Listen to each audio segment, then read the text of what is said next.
Okay.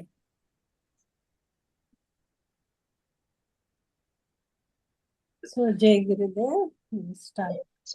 So so చెప్పుకుంటున్నాం అన్ని అవతారాలు తీసుకుంటున్నాడు ఆ సన్యాసి. దెన్ లాస్ట్ కి హంస అవతారం వచ్చేస్తుంది. సో ఆ హంస అనుకుంటది నేనే రుద్రుడు అని భావిస్తుంది అనమాట. వెంటనే ఆ హంస శరీరాన్ని వదిలిపెట్టేసి రుద్రుడిగా మారిపోయింది. సో రుద్రుడిని దర్శించిన వెంటనే దాని హృదయంలో నిజమైన జ్ఞానం వెలిగింది. గతంలో జరిగిన అన్ని విషయాలు గుర్తుకొచ్చేసినాయి అన్నమాట. అది గ్రహించింది. ఈ మనస్సు, ఈ ప్రపంచం నిజంగా ఉన్నట్టు అనిపించినవి ఇవంతా అనంత చైతన్యంలో కలిగిన మాయా రూపాలు మాత్రమే. ఎంత ఆశ్చర్యమైంది ఈ మాయ. సో జ్ఞానులకైనా బ్రహ్మను కలిగిస్తుంది అని అనుకుంటది అనమాట. ఆలోచనలతో ఎప్పుడైతే మనం ఐక్యత అయిపోయినామో అది జీవుడు లాగా మారింది. సృష్టిలో ఇట్లా ఈ సున్నితమైన అంశాల వైపు ఆకర్షితమైంది. సో ధ్యానం ద్వారా అది మొదట సన్యాసిగా మారి సన్యాసిగా మారుతుంది. సో ప్రతి ఆలోచన పూర్వ ఆలోచన కంటే బలంగా ఉంటది అనమాట. సో బ్రాహ్మణుడు అని భావించిన వెంటనే బ్రాహ్మణుడు అయిపోయింది. తర్వాత రాజులాగా అయిపోయింది. తర్వాత రాజసుఖాలు అప్సరసులపై ధ్యానం చేస్తూ మోహంలో పడి జింకలాగా మారిపోతుంది. సో ఆ జింక తర్వాత మళ్ళీ చెట్టులాగా మారింది. తర్వాత తేనెటీగ, ఆ తేనెటీగ తర్వాత ఏనుగులాగా. ఇవన్నీ నిరంతరంగా ఆలోచించుకున్న దాని ప్రభావమే అన్నమాట. ఇవన్నీ మనం లాస్ట్ క్లాస్ లో తెలుసుకున్నాం. తర్వాత ఇప్పుడు హంస అయినాక ఇలా నేను రుద్రుడు, జీవుడు, బ్రాహ్మణుడు, రాజుడు, హంస ఇట్లా అనేక రూపాల మనస్సు అనేది శరీర చక్రంలో తిరుగుతూనే ఉన్నా తర్వాత సో ఈ పరమ చైతన్యం నుండి పడిపోయి ఎన్నో యుగాలు గడిచిపోయినాయి. నేను ఇట్లా తిరుగుతూనే ఉన్నా వీటి చక్రాలలా. కానీ ఒక సమయంలో రుద్ర దర్శనం కలిగింది. సో మరియు జ్ఞానుల సాంగత్యం వల్ల అప్పుడు నా అజ్ఞానం తొలగింది. అప్పుడు జ్ఞానుల సమీపంలో ఉండడం వల్ల మన లోపలి అపవిత్ర వాసనలన్నీ క్రమంగా తగ్గిపోతాయి. నిరంతర సాధన, ఈ అభ్యాసం మరియు సత్యం పైన కోరిక అనేది చివరికి మనకు ఈ సత్యాన్ని అర్థం చేపిస్తుంది అనమాట.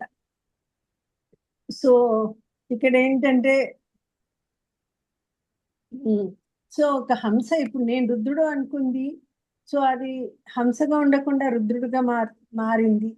సో రుద్రుడిని చూసిన తర్వాతనే కానీ దానికి ఈ జ్ఞానం అనేది వచ్చింది అనమాట.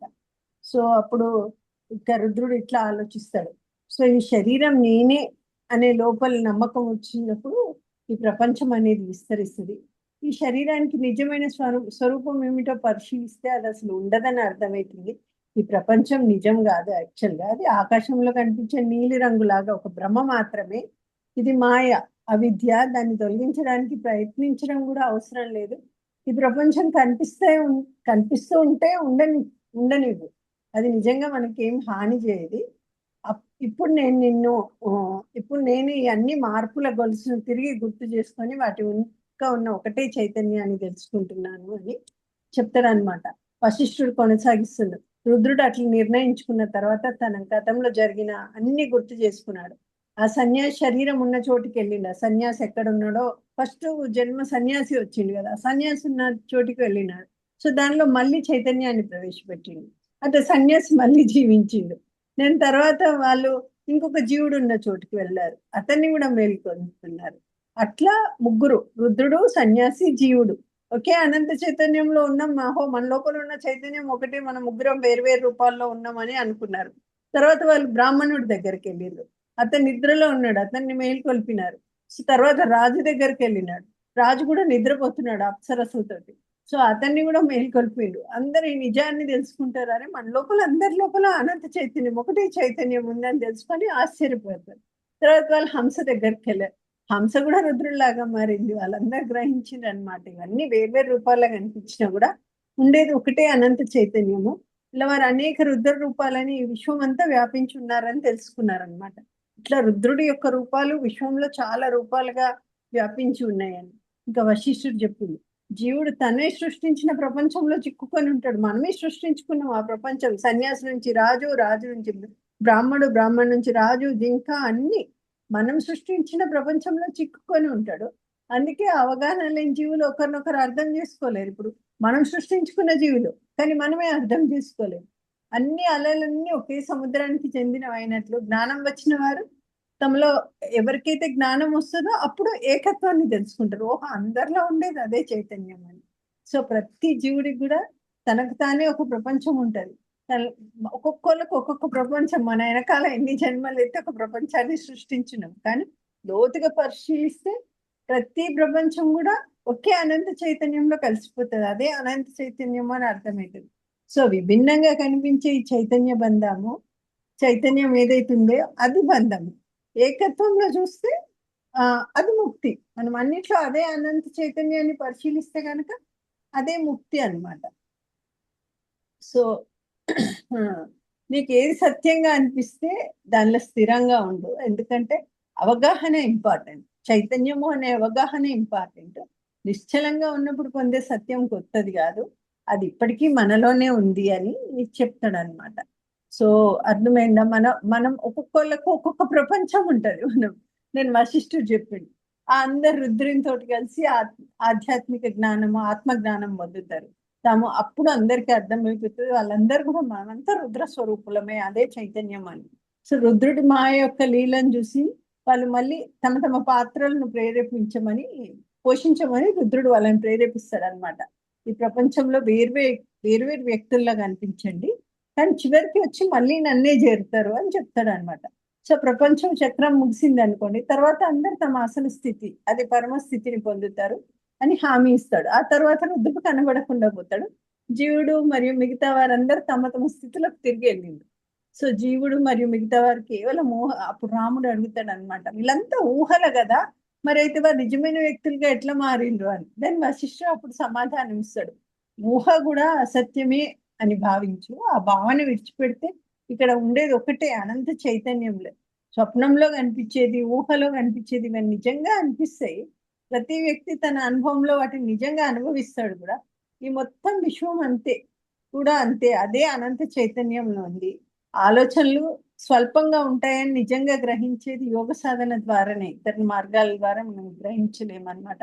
మన ముందున్నది కూడా అదే, దూరంలో ఉన్నది కూడా అన్ని మనం మనసు ద్వారానే గ్రహిస్తాయి. మనం గ్రహించే దానిలో పొరపాటు ఉంటే నిజాన్ని గుర్తించలేము. సో మనసు పూర్తిగా ఏదైనా ఒక విషయం పైన నిలిస్తే ఆ విషయాన్ని పూర్తిగా తెలుసుకోవచ్చు. ఒక వ్యక్తి పూర్తిగా ఏదైనా దాని మీద దృష్టి పెట్టిండు అనుకోండి, అతనికి అదే లభిస్తుంది. అట్లా ఏకాగ్రత లేకపోతే అతనికి అది తెలియదు. అదేవిధంగా సన్యాసి రుద్రుడిగా మారిండు, మిగతా వారు కూడా అట్లాగే మార్పులు పొందారు. ప్రతి ఒక్కరికి వారి వారి ప్రపంచం ఉంటది. రుద్రుడి చైతన్యం పొందే వరకు వాళ్ళు ఒకరినొకరు తెలుసుకోలేరు. ఎప్పుడైతే మన లోపల ఉన్న అనంత చైతన్యం అంతా ఒకటి అని తెలుసుకునే వరకు ఒకరికొకరు తెలుసుకోలేము మనం. సో రుద్రుడి సంకల్పం వల్లనే వాళ్ళు మళ్ళీ వేర్వేరు రూపాల్లో కనిపించిండ్రు. సో ఏకాగ్రతతోటి నేను పండితుని అవ్వాలని ధ్యానం చేస్తే నిజంగా అదే జరుగుతుంది. ఇట్లా ధ్యానం ద్వారా మనిషి దేవుడిగా, లేక పండితుడిగా, లేకపోతే సాధారణ మనిషిలాగా కూడా మారుతాడు అని చెప్తాడు అనమాట వశిష్ఠుడు రాముడికి. నేను వశిష్ఠుడు చెప్తా ఉన్నాడు. సో అన్ని జీవుల్లో ఉన్న నిజమైన స్వరూపం ఒకటే, అదే అనంత చైతన్యము. అది ఎప్పుడు మారదు, అందరిలో ఒకటే ఉంటది. కానీ ప్రతి వ్యక్తి తన స్వభావము, తన మనస్సు ప్రకారం ఆ చైతన్యాన్ని వేరు వేరు విధాలుగా అనుభవిస్తాడు. మనకున్న స్వభావము మన మనస్సుని బట్టి మనం వేరే విధంగా, మీరు వేరే విధంగా, నేను వేరే విధంగా, ప్రతి ఒక్కరు ఒక్కొక్క ప్రపంచాన్ని మనం అనుభవిస్తూ ఉంటాం అనమాట. సో ఈ అనంత చైతన్యం అనేది విస్తరించుకోవడం, కుదించుకోవడం వంటి శక్తులు కలిగి ఉంటుంది. జీవుడు ఏది కోరుకుంటే అది పొందుతాడు.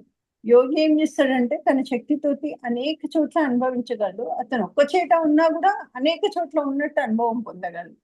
సో దాన్ని టెలిపోటరీ అంటాం కదా, అంటే లైక్ ఇక్కడనే ఉన్నట్టు అంటారు, కానీ ఇంకొక దగ్గర కూడా వాళ్ళ అనుభవం పొందుతారు. ఉదాహరణకు కార్తవీర్య అర్జునుడు అని ఒకేసారి అన్ని చోట్ల కనిపించినట్టు చెప్తారు మనకి పురాణాలలో.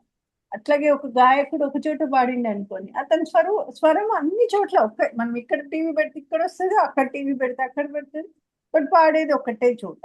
సో అట్లాగే విష్ణువు ఒక్కడే అయినా అనేక రూపాల్లో కనిపిస్తాడు. ఇంద్రుడు కూడా అనేక యజ్ఞాల్లో ఒకేసారి ఉన్నట్లు అనుభవించబడతాడు. అలాగే జీవుడు మరియు ఇతరులు కూడా తమ తమ ప్రపంచాల్లో వేరు పాత్రలు పోషిస్తూ ఉంటారు. కొంతకాలం తర్వాత ఎప్పుడైతే వాళ్ళ ఆత్మజ్ఞానం వస్తుందో మళ్ళీ రుద్రుని దగ్గరకు వచ్చి చేరుతారనమాట. ఈ ప్రపంచం ఒక క్షణికమైన మాయ మాత్రమే. ఇది చైతన్యంలో కలిగే ఒక తాత్కాలిక భ్రమ అంతే. సో జీవులు ఈ ప్రపంచంలో అనేక జన్మలు, మరణాలు అనుభవిస్తూ ఉంటారు, కానీ ఈ భ్రమ నిజమని నమ్ముతారు. సో మరణ సమయానికి వారు మరో ప్రపంచం, మరణించే టైంకి మనం ఇంకో ప్రపంచాన్ని ఊహించినాం అనుకోండి, అది బయట ఉన్నట్లు అనిపించినా నిజానికి అది వాళ్ళ లోపలనే ఉంటది. ఈ బ్రహ్మను విడిచిపెట్టే వరకు జీవుడు ఆ బాధను అనుభవిస్తూనే ఉంటాడు, మళ్ళీ ఆ ప్రపంచంలో వస్తాడు. ఈ కథ సన్యాసి గురించే కాదు, ప్రతి జీవుడి పరిస్థితి కూడా అదే. జీవుడు తన అసలు స్వరూపాన్ని మర్చిపోతాడు. నేను పరమాత్మను, పరమాత్మతో ఏకత్వం చెందిన అన్న విషయం మర్చిపోయి నేను వేరే వ్యక్తిని అనుకుంటాడు. అదే అజ్ఞానం, అసలు మనిషిలో ఉన్న అజ్ఞానమే అదే.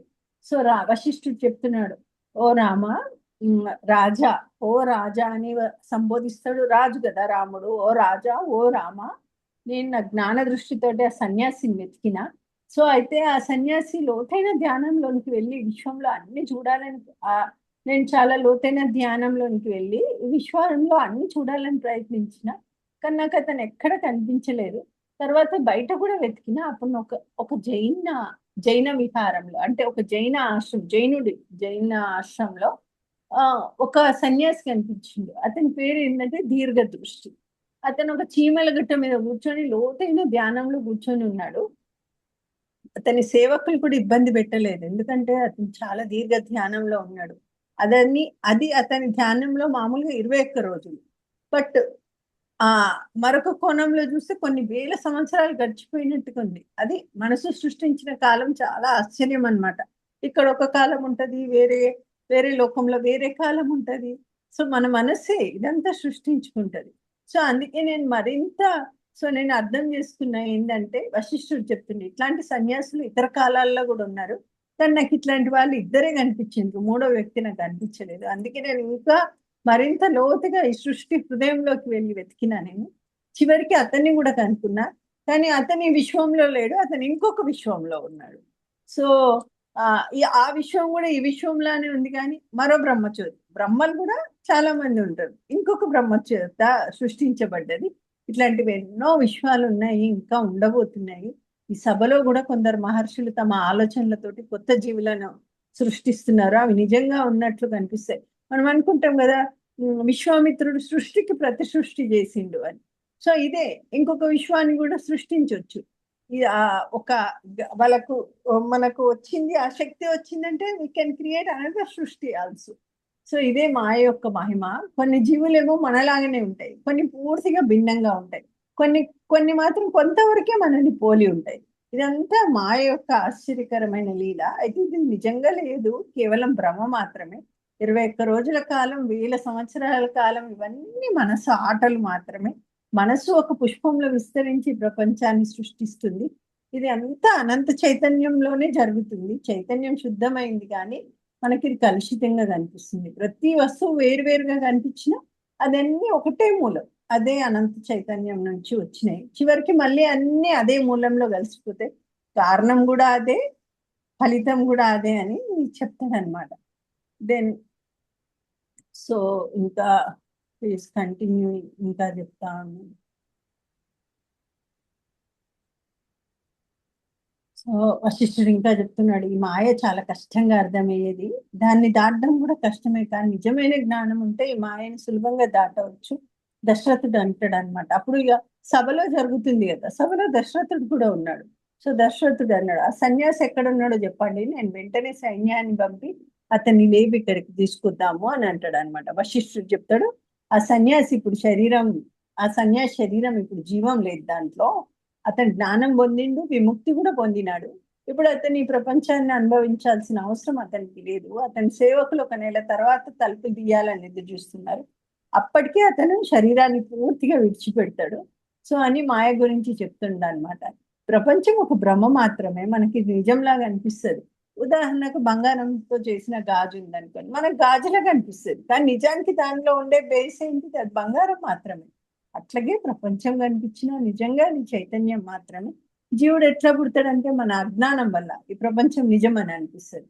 అప్పుడు నేను వేరు అనే భావన వస్తుంది. అదే జీవుడు నిజం తెలుసుకున్నప్పుడు అన్ని ఒకటే అని తెలుస్తుంది. ఈ ప్రపంచం ఒక పెద్ద కళ లాంటిది. సో మనసు అంటే ఏంటంటే మన ఆలోచనలే మనస్సు. సో ఆలోచనలు వచ్చినప్పుడు మనము మన నిజ స్వరూపం నుండి దూరం అవుతాం అన్నమాట.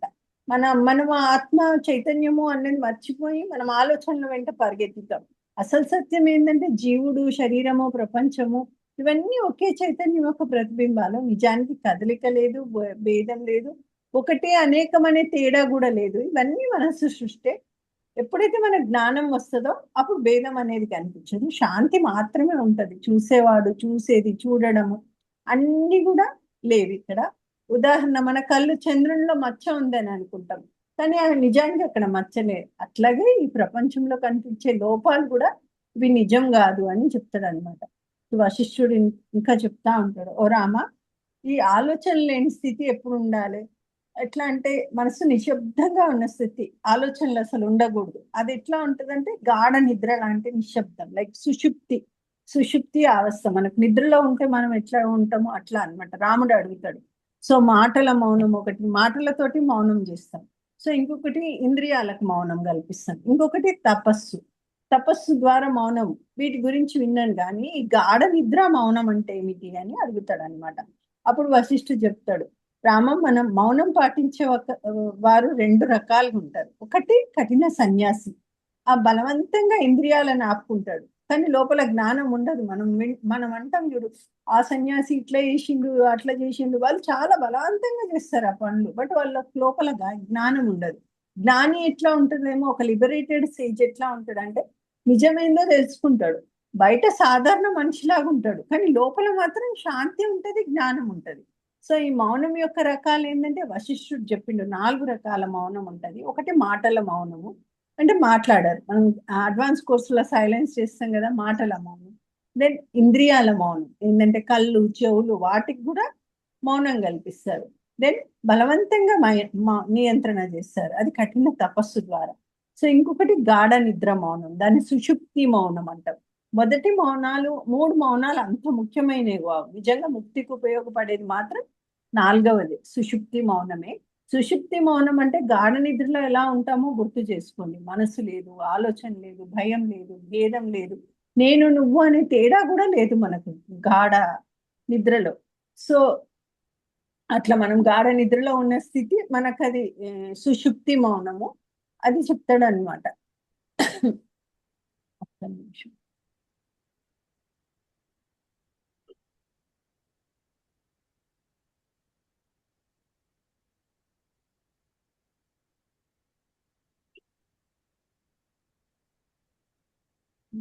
అదే స్థితి.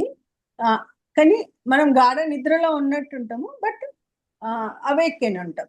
సో ఏమంటామంటే ఎరుకతో నిద్ర.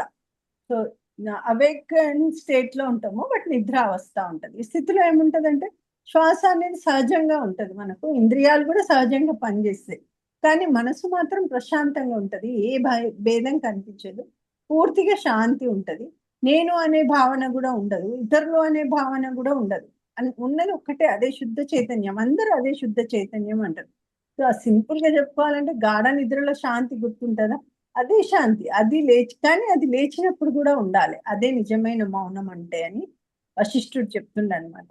దెన్ వశిష్ఠుడు రాముడు అడుగుతుండు, గురువర్య, ఆ 100 రుద్రులు నిజంగా ఎట్లా వచ్చినారు? 100 రుద్రులు ఉద్భవించినారు అన్నారు, వాళ్ళంతా ఎట్లా వచ్చినారు అని. దెన్ అప్పుడు వశిష్ఠుడు చెప్తాడు అనమాట. ఆ సన్యాసి ఏం చేస్తాడంటే తన మనసులో ఒక 100 రుద్రులను ఊహించిండు, కలగన్నాడు అనమాట. అతని మనసు శుద్ధంగా ఉండడం వల్ల అతను ఊహించింది నిజంలా అనిపించింది. అంటే మనసులో వచ్చిన ఆలోచనలు నిజంగా కనిపిస్తాయి. రాముడు మళ్ళీ అడిగింది, శివుడు ఎందుకు ఇలాంటి రూపంలో కనిపిస్తాడు? శ్మశానంలో ఉండడము, బూడిద పూసుకోవడము, తలల మాల ధరించడం, ఇవన్నీ ఎందుకు అని. అప్పుడు వశిష్ఠుడు చెప్తాడు, జ్ఞానులు, దేవతలు, ముక్తులు, వీళ్ళంతా ముక్తి పొందినారు, వీళ్ళకి ఏం సాధారణ నియమాలు ఉండవు, వాళ్ళ నియమాలకు కట్టుబడి ఉండరు. ఆ నియమాలు అజ్ఞానులకు అవసరం, లేకపోతే గందరగోళం వస్తుంది. మనందరం ఒక్కొక్కరు ఒక్కొక్క వేషం ఇస్తే సృష్టికి గందరగోళం ఉంటుంది. జ్ఞానులు ఏమి ఇచ్చినా నడుస్తుంది. సో జ్ఞాని ఎట్లా ఉంటాడంటే ఏది మంచి ఏది చెడు అని ఎక్కువగా ఆలోచించడు, అతని ఇంద్రియాలు సహజంగా నియంత్రణలో ఉంటాయి. సో మళ్ళీ అతను ఎప్పుడు జాగ్రత్తగా అవగాహనతోటి ఉంటాడు. సో అతను చేసే పనులు ఎట్లా ఉంటాయంటే, ఒక జ్ఞాని ఆశ లేకుండా ప్రతిఫలం కోసం చెయ్యడు, సహజంగా జరుగుతాయి. ఉదాహరణకు చెట్టు నుండి కొబ్బరికాయ పడ్డము, దానికి ప్రత్యేక కారణం లేదు, అది పండింది, పడిపోయింది. అట్లాగే జ్ఞాని చర్యలు కూడా సహజంగా జరుగుతాయి. జ్ఞాని స్థితి ఏంటంటే ఇది నాది, ఇది నీది అనే భావన లేదు. ప్రశంస, నింద రెండు అతనికి సమానం. అతని చర్యలు ఎట్లా అంటే అగ్ని వేడిలాగా సహజంగా ఉంటాయి. సో ఈ ప్రపంచానికి కారణం ఏంటంటే మనస్సు. మనసు ఆగింది, ముక్తి వచ్చింది, అంతే. 2 మార్గాలు ఉన్నాయి. ఒకటి, ఈ ముక్తి పొందడానికి 2 మార్గాలు. ఒకటి జ్ఞాన మార్గము, రెండోది యోగ, ధ్యానము ప్రాణాయామం ద్వారా. ఈ రెండు మార్గాల లక్ష్యం ఒకటి ఏంటంటే మన మనసుని శాంతపరచడం. సో మనసు శాంతపడింది దెన్ ముక్తి అనేది వస్తుంది. దెన్ ఇంకా రాముడు అడుగుతున్నాడు అనమాట, గురువర్య ప్రాణం ఆగింది అంటే మరణం వచ్చింది మనకు, అదే ముక్తి అయితే అందరు చనిపోగానే ముక్తి పొందాలి కదా మరి అన్నాడు. అప్పుడు వశిష్ఠుడు సమాధానం ఇస్తాడు, అట్లా కాదు రామ, మనిషి చనిపోయే సమయంలో ప్రాణం బయటకు వెళ్లే ముందు తదుపరి జన్మకు అవసరమైన వాసనలు కూడా తీసుకెళ్తాయి. అంటే గత జన్మ అనుభవాలు కోరికలు కొన్ని తీసుకొని పోతుంది అనమాట. వాసనలు అంటే ఏంటిదంటే మనలో ఉన్న కోరికలు, మనలో ఉన్న అలవాట్లు, గత అనుభవాలు, ఇవే వాసనలు. ప్రాణం శరీరాన్ని విడిచిపెట్టినా కూడా ఈ వాసనలు ఉండేంత వరకు మళ్ళీ జన్మ వస్తూనే ఉంటది. ప్రాణం పోతుంది శరీరం నుంచి, బట్ వాసన ఉంది, దెన్ మళ్ళీ ఇంకొక జన్మ వస్తుంది. అప్పుడు ముక్తి ఎప్పుడంటే వాసనలు పూర్తిగా పోవాలి, మనసు కూడా ఆగిపోయినప్పుడు మాత్రమే నిజమైన శాంతి వస్తుంది. మనసు అంటే ఏంటంటే మనసు అంతా వాసనల సమూహం, మన ఆలోచనలు వీటి సమూహమే. సో సో వాసన లేకపోతే మనసు కూడా ఉండదు అనమాట. జ్ఞానం ఎట్లా వస్తుందంటే ఆలోచించడము, పరిశీలించడం, విచారణ ద్వారా. Enquiry is most important. నేను ఎవరు అనేది ప్రశ్నించడమే నిజమైన జ్ఞానము. సో ఒక విషయం పైన పూర్తిగా దృష్టి పెట్టాలి. మూడు ముఖ్యమైన మార్గాలు ఉన్నాయి. ఒకటి ఏంటంటే ఒక విషయంపై పూర్తిగా దృష్టి పెట్టడం, ఇంకోటి ప్రాణ నియంత్రణ ప్రాణాయామం, మూడవది మనస్సు ఆలోచనలు ఆపడం. ఈ మూడు ఒకదానితో ఒకటి సంబంధం కలిగి ఉంటాయి. ఉదాహరణకు పువ్వు మరియు వాసన, దాని వాసన వేరు కదా, అట్లాగే మనసు ప్రాణం కూడా కలిసే ఉంటాయి. సో ఆత్మస్వరూపం ఏంటి అంటే విచారణ చేయాలి, అప్పుడు మనసు నిశ్చలం అవుతుంది. సో చివరికి విచారణ కూడా ఆగిపోతుంది, మిగిలేది శాంతి మాత్రమే. సో మనసు సుఖాల కోసం పరిగెత్తకపోతే అది ఆత్మలో లీనం అవుతుంది. సో అజ్ఞానం ఏంటంటే మనస్సు ఉంటుంది, జ్ఞానం వచ్చింది మనసు లేకపోవడం. ఒకసారి మనసు ఆ స్థితిని అనుభవించుకుంది అనుకోండి, ఆ జ్ఞానం యొక్క స్థితిని, అది పూర్తిగా మారిపోతుంది. ఇక మళ్ళీ పాత జీవితం వైపు వెళ్ళదు. సో సంసారం ఆగిపోతుంది పూర్తిగా, జన్మ మరణ చక్రాలు ఆగిపోతాయి, వాసనలు పూర్తిగా ఆగిపోతాయి. సో అంతరంగంలో ప్రకాశం మాత్రమే కనిపిస్తుంది. ఆత్మజ్ఞానం, పరమ శాంతి అక్కడనే మనకు లభిస్తుంది అనమాట. సో మళ్ళీ వశిష్ఠుడు చెప్తుండు, రామ అజ్ఞానం పోయినప్పుడు అదే మోక్షం అవుతుంది, మనసు ఆగిపోయినప్పుడు జీవుడు అనే భావన కూడా పోతుంది. అప్పుడు మిగిలినది ఏంటంటే ఓన్లీ శుద్ధ చైతన్యం. నీ మనసును తీసేయు, మిగిలిన శుద్ధ చైతన్యం అని ఒక కథ చెప్తాడు అనమాట. ఒక రాక్షసుడు రాజు అని. సో ఒక రాక్షసుడు అడవిలో ఉండేవాడు. అతను ఎవరిని అనవసరంగా చంపడు. అతనికి ఎవరికి ఆయన కొన్ని ప్రశ్నలు అడుగుతారు, ఆ ప్రశ్నలకు సమాధానం సరిగ్గా చెప్పని వారిని చంపుతాడు అనమాట. ఒకసారి ఒక రాజుని కలుస్తాడు, రాక్షసుడు అడుగుతాడు అనమాట, ఈ ప్రపంచానికి వెలుగు ఇచ్చే అసలు సూర్యుడు ఎవరు? అది ఒక క్వశ్చన్. ఇంకొకటి, ఈ విశ్వం ఏ ఆధారంతో ఉంది? ఇంకొకటి, నిజమైన ఆత్మ ఏంటి? ఇంకొకటి, ఈ ప్రపంచం లోపల దాగి ఉన్న సూక్ష్మ సత్యం ఏంటిది అని అడుగుతుంది అనమాట. ఆ రాక్షసుడు అడుగుతాడు. ఆ రాక్షసుడు కూడా ఎంత జ్ఞాని చూడండి, ఎంత మంచి మంచి క్వశ్చన్స్ అడిగిండు. దెన్ రాజు ఇచ్చిన సమాధానం అని రాజు చాలా ఆనందంగా అందంగా చెప్తాడు అనమాట. ఈ ప్రపంచం చాలా పొరలతోటి కప్పబడింది, లైక్ పండు మీద పొరల్లాగా. ఒక చెట్టు ఉంది, దానిపైన చాలా కొమ్మలు, వాటిపైన చాలా పండ్లు. అట్లాగే కొండలు, దేశాలు, సముద్రాలు, ప్రపంచాలు, ఇవన్నీ కూడా ఒకదానిలో ఒకటి ఉన్నాయి. అవన్నీ కలిసి ఒక మహా చైతన్యంలో ఉన్నాయి. ఆ చైతన్యమే సూర్యుడిలాగా ప్రకాశిస్తుంది. అంటే ఆ సూర్య ప్రకాశం ఏంటంటే చైతన్యం అన్నట్టు.